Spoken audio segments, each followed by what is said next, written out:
Mesdames et messieurs, bienvenue dans ce nouveau numéro de 100% Challenge. Aujourd'hui, nous avons rendez-vous avec des professionnels de la bijouterie et de l'horlogerie. Ces secteurs ont toujours tenu une place respectable dans le paysage économique de l'île Maurice. Si le pays est dépourvu de ressources minières, il est toutefois riche de nombreux savoir-faire. Ces activités constituent donc un potentiel important que des opérateurs privés et les pouvoirs publics veulent valoriser, notamment à travers nos exportations. Les bijoux, les pierres précieuses et les montres y ont contribué l'an dernier à hauteur de près de 3%. Et ça ne devrait pas s'arrêter là. Regardez, mais attention aux yeux, ça va briller.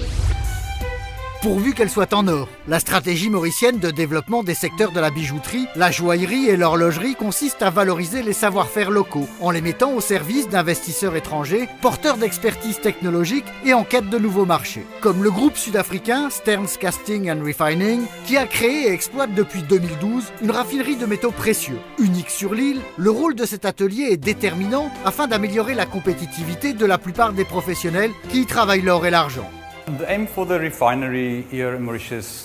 La raffinerie que nous avons créée ici à Maurice a pour but de contribuer à la réduction des coûts de production des bijoutiers.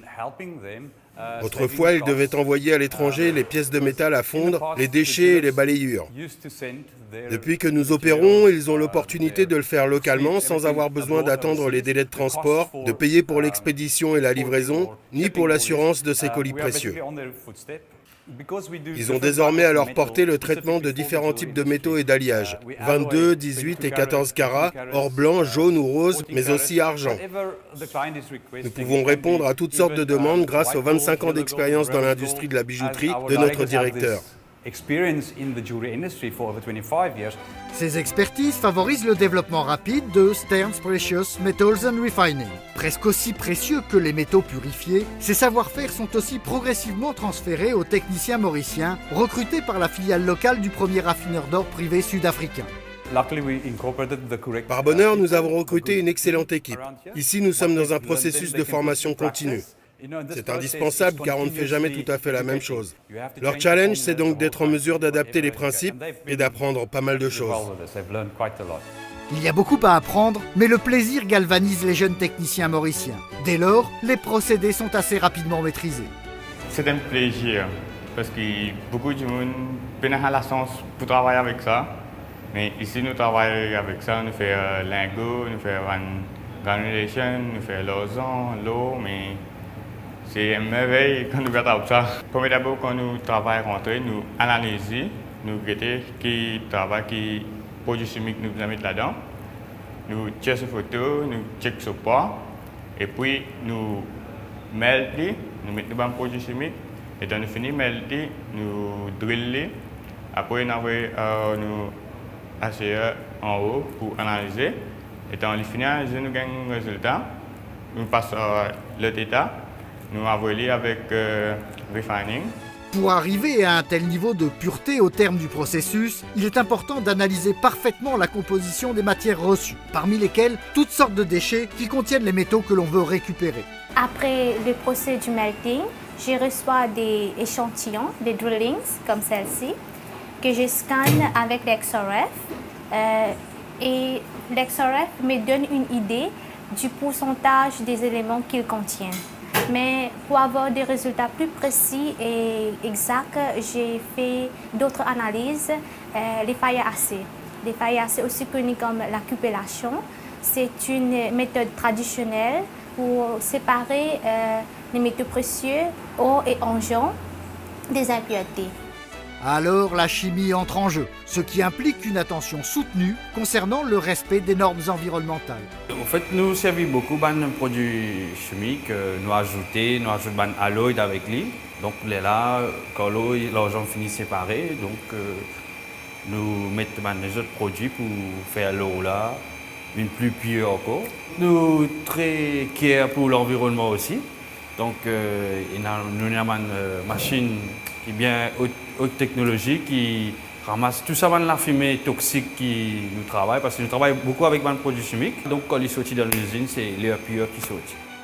Afin de mener à bien toutes ces opérations, les techniciens renforcent les connaissances acquises durant leurs études. J'ai fait un degré en BSc de chimie. J'ai gradué en 2012 à l'Université de Maurice. parce que c'est un métier rare, on n'a pas de cours ou quelque chose pour apprendre, quelque place pour apprendre ce métier. J'ai appris tout ici. Cette soif d'apprendre et de bien faire ne semble pas en toc. Elle traverse toute la profession depuis longtemps. Nous avons un artisan bijoutier qui date depuis 5 générations, 6 générations à l'île Maurice. C'est un patrimoine vivant extraordinaire qui est besoin préserver à tout prix. Nous pouvons tenir là-bas, nous prêts pour passer là-bas à une future génération. Nous besoin orienter vers la modernisation, mais tout en gardant nos atouts qui nous sont là. Même les industriels, nous avons marche de pair pour nous créer la croissance. Dans le but de redorer le blason du secteur, toutes les énergies doivent se fondre dans un même creuset. L'institution de support pour aider l'industrie artisan bijoutier pour venir export oriented, pour nous capables de performant.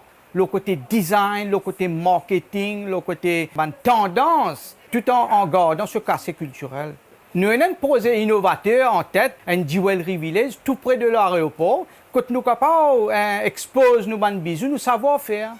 Ces savoir-faire ont permis au pays d'être ce qu'il est aujourd'hui et de préparer son avenir. C'est d'ailleurs le but poursuivi par les organisations professionnelles et les agences publiques de promotion du pays, comme le Board of Investment.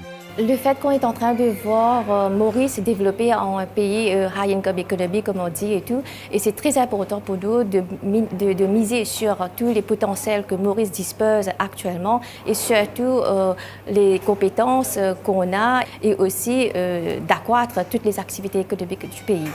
La compétition internationale étant rude, le pays doit sans cesse s'adapter.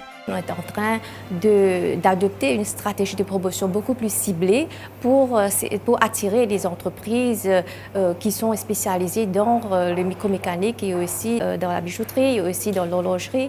L'horlogerie, un secteur qui, grâce à quelques pionniers comme Ambrex, a aussi connu ses heures de gloire. Mon papa était horloger. On est à 5 frères dans la famille. On est tous horlogers. On a appris de notre père. Et c'est là où on a eu cette passion pour la montre. Et tout doucement, ça a commencé par des magasins. Après, on a eu des contacts avec des industriels qui voulaient monter une boîte à Maurice. Et c'est comme ça que tout a commencé. Dans la fabrication de montres, donc je parle bien de l'assemblage des montres, on est le seul qui reste à Maurice. Et on est passé par des crises, mais il faut savoir constamment se corriger et reculer des fois pour mieux sauter. Donc c'est ce qu'on fait actuellement. On essaye de reculer pour pouvoir sauter mieux l'année prochaine avec la pénétration de l'Afrique et des autres pays et des autres îles de la région. Les opportunités sont réelles, d'où l'importance de maintenir les expertises acquises dans le cadre de partenariats gagnant-gagnant. La chance qu'on a, c'est de côtoyer beaucoup de techniciens étrangers et français qui nous forment encore un peu plus. On a eu la chance d'avoir plusieurs formations de ce genre avec des techniciens qui viennent régulièrement chez nous. Et on peut dire que ça nous a aidé beaucoup pour apprendre ce métier. Un métier qui demande, surtout pour monter en gamme, toujours plus de minutie. D'abord, on a le cadran où on fait le marquage nous-mêmes. Puis, le cadran est posé sur un mouvement. Juste après, on a le chachage aiguille.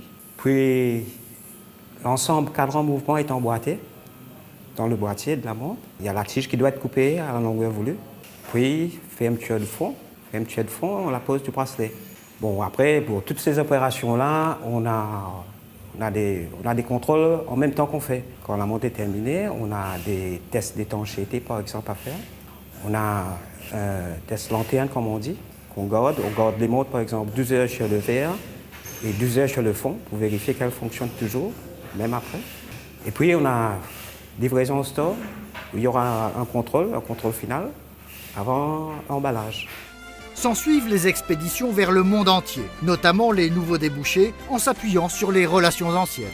Il y a beaucoup de gens, surtout des Suisses et des Français, qui s'intéressent à venir à Maurice. Ils s'intéressent de localiser leur usine, de venir à Maurice. Mais quand ils ont fait des études, ils ont vu qu'il n'y a pas de logis, il n'y a pas de techniciens formés, il n'y a pas des gens à la hauteur. Donc, ça les a démotivés. Je pense que si on a des gens, un pool de jeunes formés, je pense que ça va attirer l'investissement définitivement. Pour cela, le pays est engagé dans une véritable course contre la montre, celle de la formation. Tous les horlogers sont devenus vieux. Ils ont, la plupart, tout près de 60 ou plus de 60 ans. Il y a beaucoup qui sont déjà à la retraite. Et il faut penser à la relève. Donc on est en train de mettre en place, avec la MEXA, de mettre en place une école de l'horlogerie. Enfin, une école micromécanique. Qui dit micromécanique dit aussi horlogerie. parce que la micromécanique englobe tout. Donc j'espère et je le souhaite que l'année prochaine, cette école revienne au jour. Cette école devrait fournir de belles carrières aux jeunes générations mauriciennes, comme celles qui font déjà leurs preuves dans le domaine du design.